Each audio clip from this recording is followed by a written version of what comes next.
Masechet Shabbat résumé du Daf Nun Gimel. La Mishnah commence par traiter des choses que les animaux ont le droit de sortir avec. Donc on a commencé déjà dans la Mishnah précédente quelques animaux, de quelle manière on a le droit de les sortir, avec quelle ficelle, quelle muselière, de quelle manière on a le droit de les tirer ou de les sortir tel quel.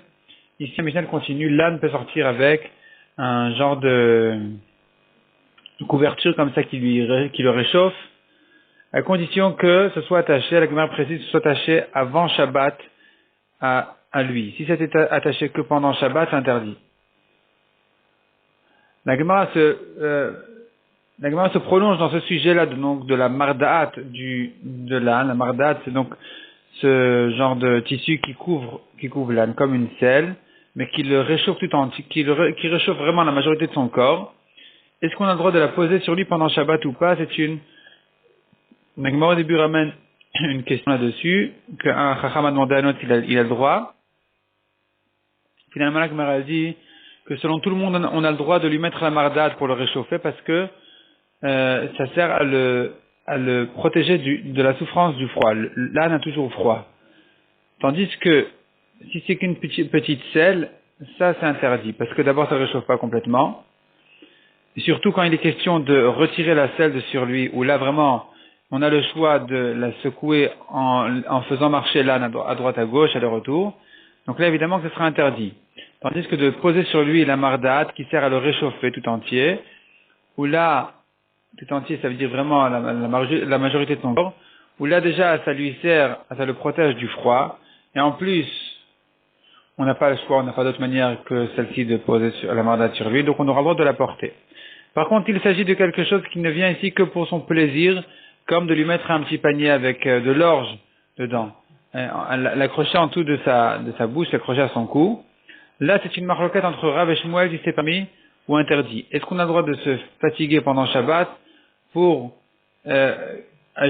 offrir un plaisir à son animal, oui ou non? Donc ça, c'est une marloquette Rav et Shmuel qui se prolonge beaucoup dans la Gemara.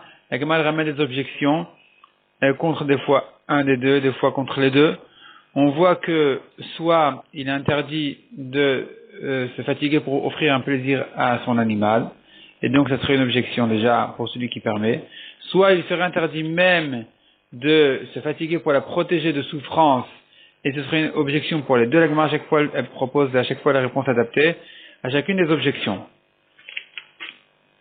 Donc, ça se termine par une braïta, on voit qu'il est interdit si son animal a trop de sang, une tension trop forte, il n'aura pas le droit de la rentrer dans de l'eau froide pour la refroidir.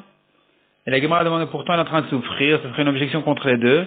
La Gemara répondant ici, on a peur qu'il risque de préparer toutes sortes de médicaments, de pommades à ces animaux. Donc c'est pour ça que c'est interdit. Mais sinon, ça aurait été permis de se fatiguer même pour lui offrir, peut-être même pour lui offrir un plaisir, au moins en tout cas si c'est pour la protéger de souffrance.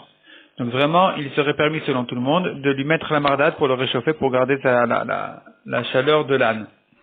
La Gemara ramène une marloquette, est-ce qu'on interdit de donner des médicaments à ces animaux, de peur qu'ils risquent d'en préparer pendant Shabbat? Donc la Gemara elle ramène là-dessus une marloquette. Ensuite, la Gemara ramène une contradiction entre les braïtot, si on a le droit de laisser sortir les chèvres avec une poche pour leur mamelle. Et la Gemara elle répond, soit il faudrait faire la différence, si la poche elle est bien serrée dessus, elle risque pas de tomber, c'est permis, sinon c'est interdit. Soit c'est une marloquette entre Tanakama et Rabbi Yossi, Tanakama qui a permis dans la Mishnah, Rabbi Yossi qui a interdit. Soit les deux braïtot vont comme Rabbi Yehuda, ça dépend quel est l'intérêt en fait. Si la poche elle sert ici à faire sécher, la Gemara dit faire sécher les mamelles, qu'il n'y ait plus de lait, à bloquer le lait, là ça sera permis parce que c'est bien serré. Si par contre la poche en question elle sert à garder le lait qui coule, c'est interdit. La Gemara ramène une histoire d'un homme qui a perdu sa femme, qui lui a laissé un petit bébé, donc orphelin, et cet homme-là n'avait pas d'argent pour payer la nourrice, et on lui a été fait un miracle qu'il a pu l'allaiter lui-même.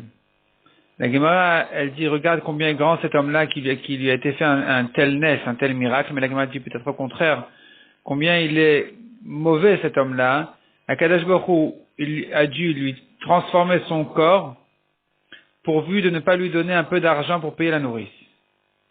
La Gemara dit, regarde combien difficile est Parnassa.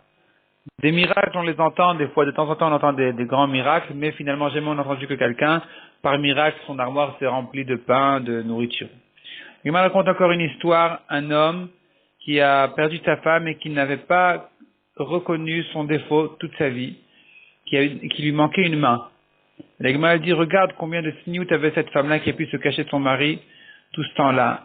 Et la Gemara dit, non, au contraire, c'est l'homme qui a une telle sniout qui n'a pas reconnu sa femme. Quand la femme, de nature déjà, elle a tendance à se couvrir, à se cacher, une nature de sniout, qu'elle va chomer si elle a un défaut, évidemment, qu'elle va le cacher de son mari. La Gemara ensuite ramène encore d'autres cas de la Mishnah. On a vu que les béliers, ils sortent les vouvines. Qu'est-ce que ça veut dire les vouvines? Première explication de la Gemara, on les attache 2 à 2 pour pas qu'ils se sauvent.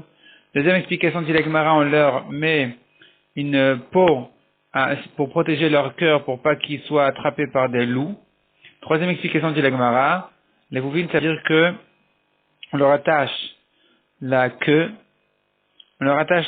vers le bas avec la patte, pour ne pas qu'ils puissent aller sur les femelles, sur les brebis.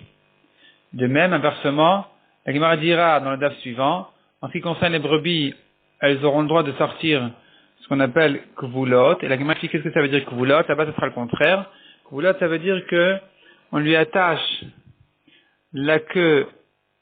Donc, il y a déjà shachuzot, qui veut dire on lui attache la queue en haut. Et kvulot, ça veut dire qu'on lui attache la queue de la femelle de la brebis en bas pour empêcher les mâles de la connaître, pour qu'elle devienne stérile. La Gemara, elle prouve que ça s'appelle que le mot kvulot, il est en rapport avec le fait qu'elle est stérile.